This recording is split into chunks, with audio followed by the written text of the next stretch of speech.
So guys, this is what EURGBP most likely give us for the day.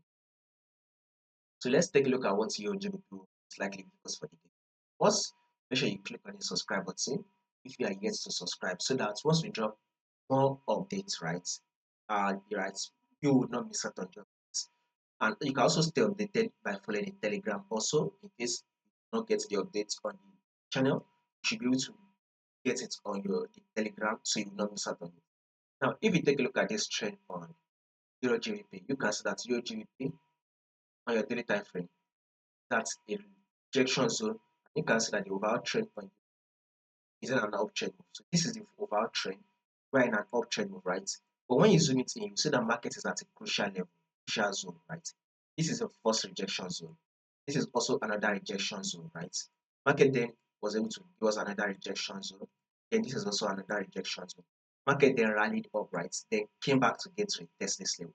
And this is also going to be a rejection zone. So you can see it now. This is a double top, double bottom, right?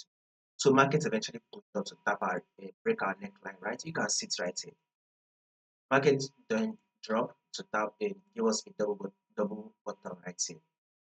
Market gave us a double bottom, which means market to actually drop to break the neckline. So market broke this neckline, right? Now with this movement, we expect market to give us a pullback. And guess what? More movement is what we should be expecting from it. So guys, expect a bullish move.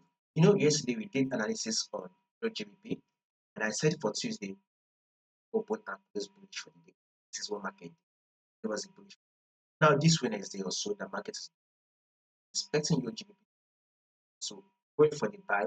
The market is able to buy this high. So with that movement, you should be able to see grab about 40, 50 pips bullish move for GBP.